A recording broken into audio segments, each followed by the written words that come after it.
Alright, hello everyone, dressed for success for veldpoker.com. Today doing a hand history review for Vajo Ver. It's 18 man sit and go, $6.50 on PokerStars.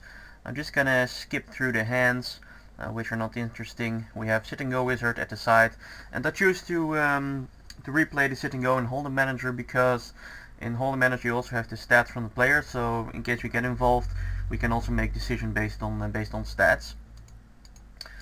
Okay, right now I have the king queen suited. If it's limped all around, I'm definitely inclined to limp along. If it's a raised pot, I'm more inclined to just let it go.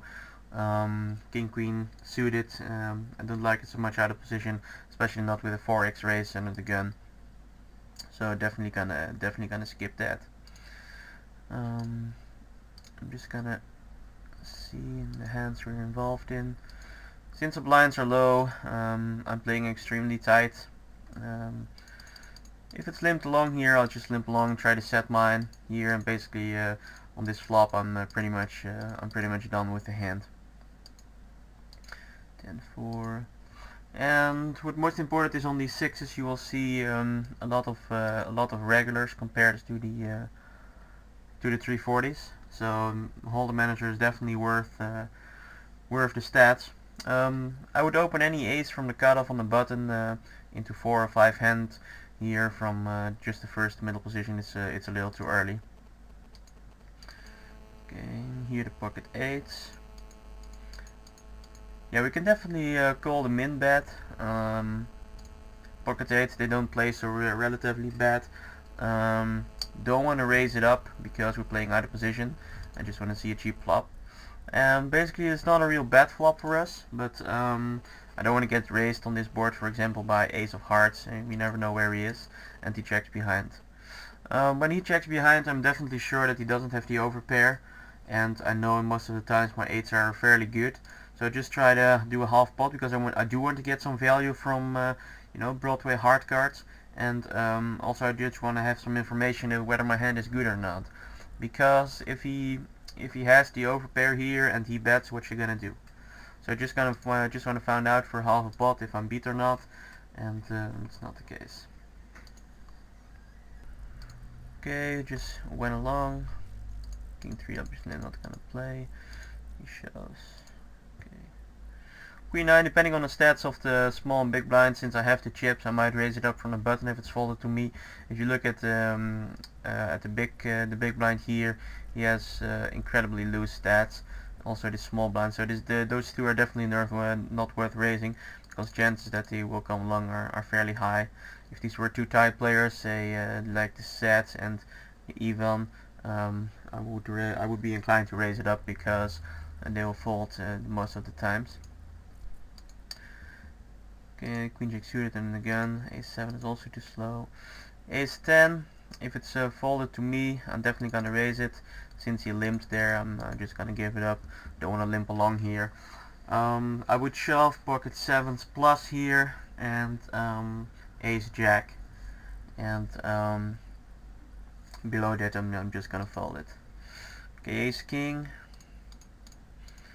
Okay, I definitely don't want to push it here because a lot of times one of the smaller big blind who has a worse ace will shove over you, while if you push all in here, he might fold in hand like Ace 7, which he shoves over you because thinking you're trying to steal from the button.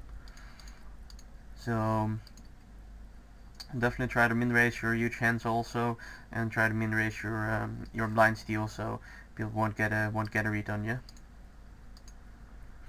Since we're having like 10 blinds here, we are just basically gonna stick along here. Blind versus blind, if he just pushes all in, he's gonna push with an extremely wide range of hands. So pocket 3, it's definitely not. I'm not terribly happy to call with the pocket 3, but blind versus blind with under 10 blinds, pair is it's just a no-brainer go in most of the times. But since he was so tight, I was thinking, okay, I might find a better spot here. Yeah, I just folded. But I would definitely have called immediately 6s plus. But just since this guy was so tight, I was definitely thinking, okay, board threes are, you know, kind of really borderline. If you bring in whiz on this hand, which is, let me see, the pocket threes. So this is whiz. Especially since this guy is kind of tight, and I think he was a little tighter, like 17. You know, here the whiz extremely says that it's like the borderline for a call is pocket fives, especially since we have 10 big blinds and we do have fold equity against the table. So it's 50-50. It's when it's a loose idiot, I'm more inclined to make the call than somebody who seems to be apparently a little tight. 9-6. Min raise 3-2 nothing.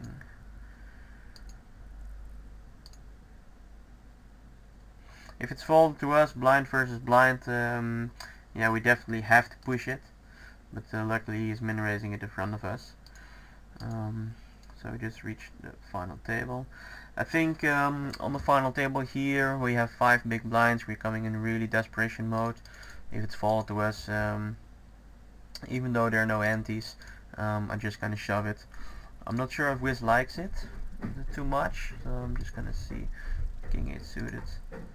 It's real borderline. King 9 suited was a shove because it has straight possibility as well.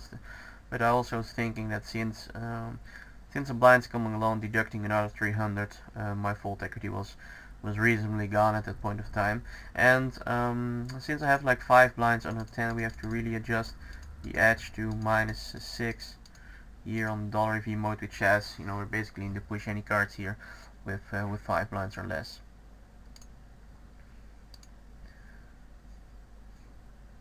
Then 7 is gonna fold.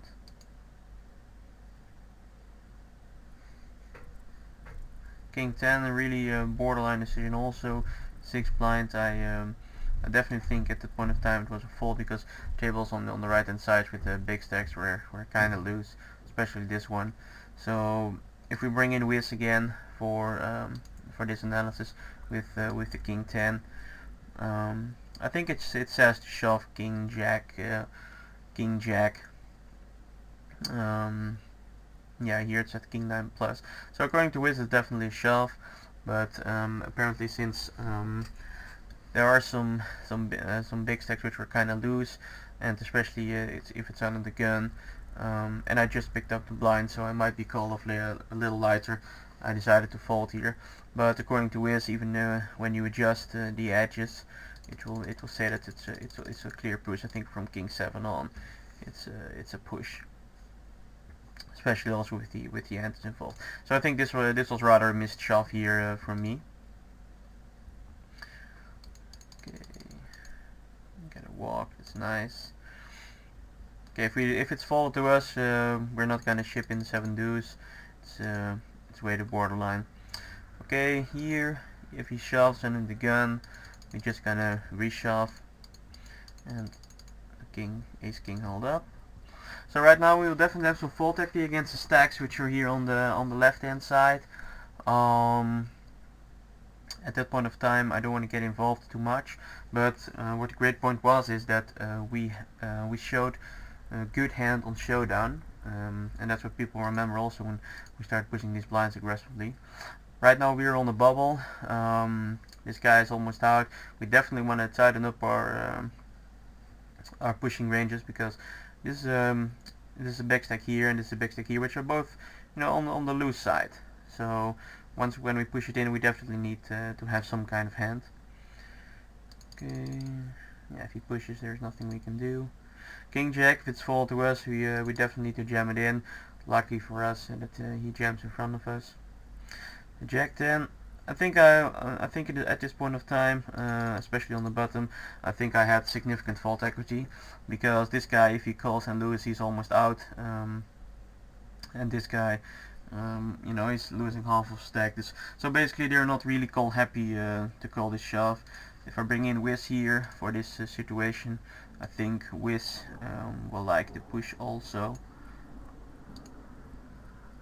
And if we adjust the edge, we have around 2 blinds -10, so the edge is like -4. And you know, actually, according to Wiz, this is any 2-card push on this situation. So definitely like the push here. Queen 7 also, since we pushed the last hand, I would have pushed Queen Jack suited here. If we bring Wiz again, it will say that this is a fault. King Queen, King 10 suited plus. Those were hands to just ship in, because this guy will call the fairly looser, and it just from the button I might have shoved it, depending on the stats. This guy's kind of on the loose side, and this one he has to make a move also soon, so I definitely want to come up with some hand. But if it was on the button, I think it would be a reasonable push. Queen Jack, and again it's too early. Don't want to get involved here. This plays for itself. Okay, right now we're on the bubble, and I think especially on the bubble we have some decent fold equity. So once it's folded to us, I think we definitely want to ship it in, because if this guy loses against us, he has 1,000 left on the bubble, which means the blinds are coming shortly, so he will be busted out soon. So I think blind versus blind in this situation, we will have a tremendous fold equity.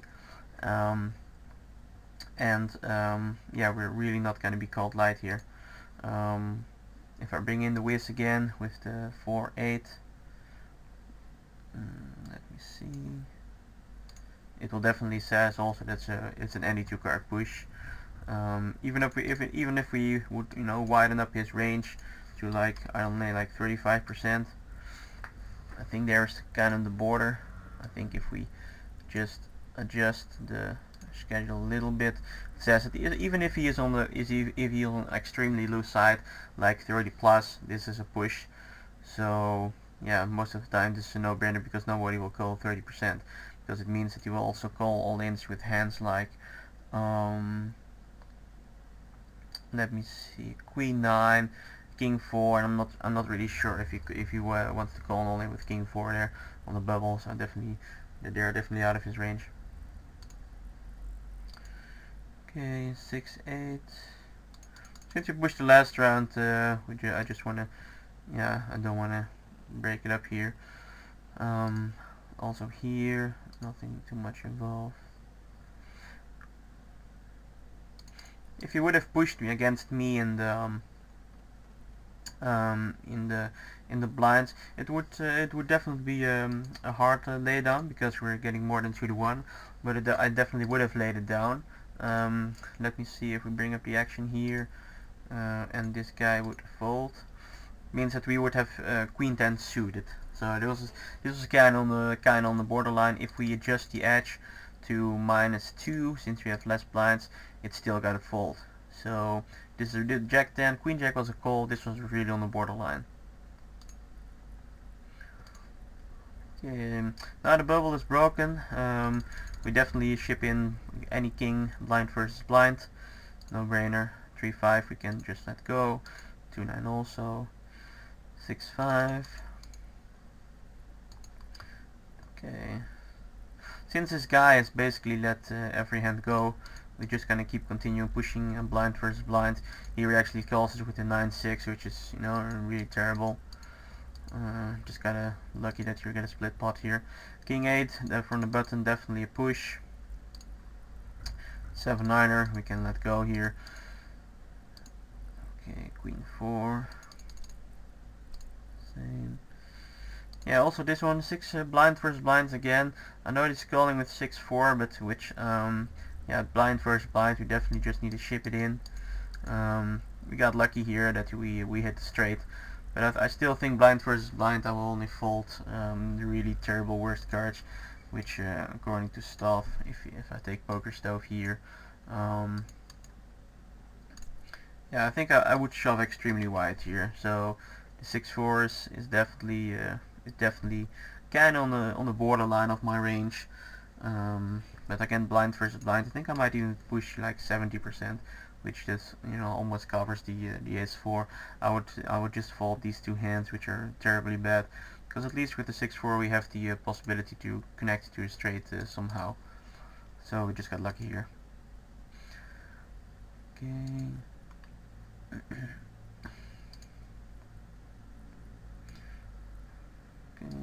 If it was followed to us, we would definitely have shipped the king 10, but now the work is done for us by the Lewis.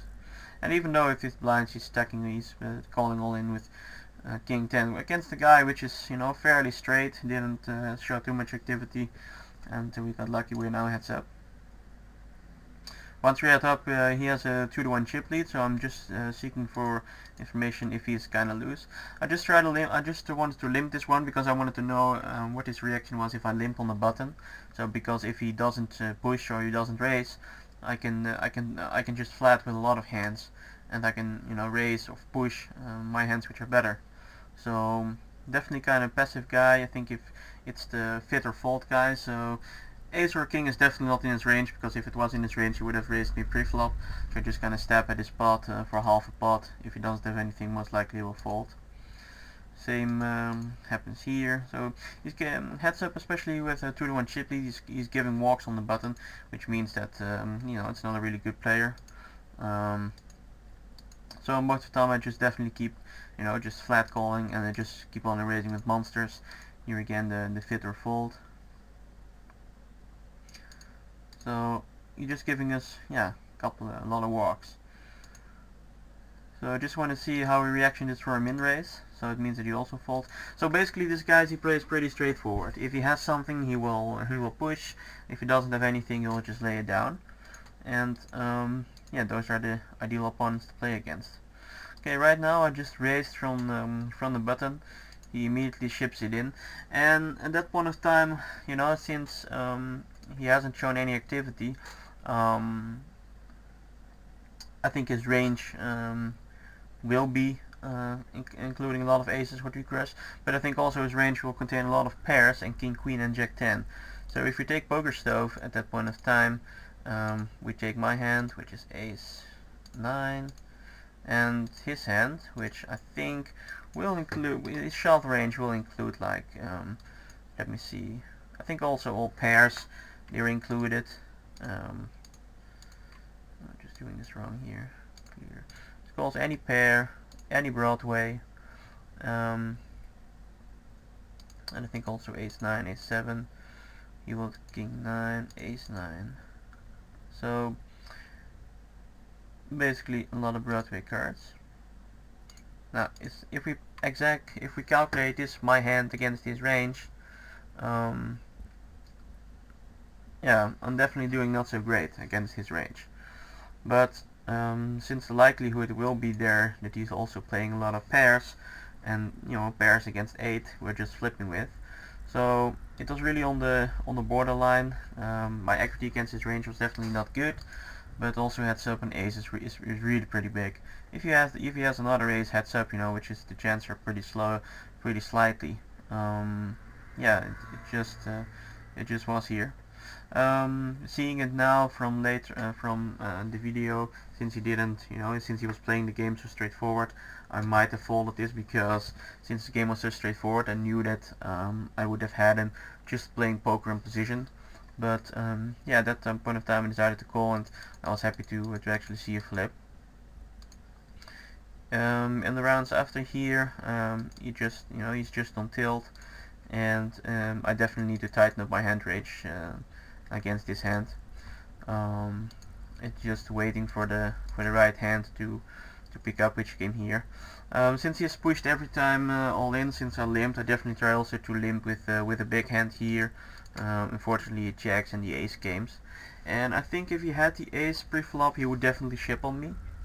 So once he, you know, ships the pot here, there was actually no hesitation for me to call, because if he would have had the ace, you know, according to his tilt reactions, he would have shipped pre-flop.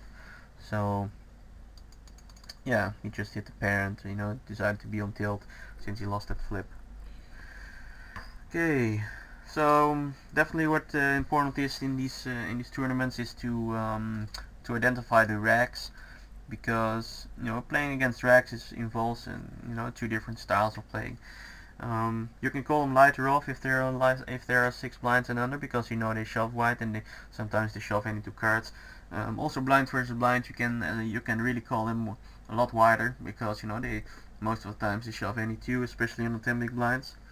And try to identify the fishes, because you know those are the ones you want to take up to value town.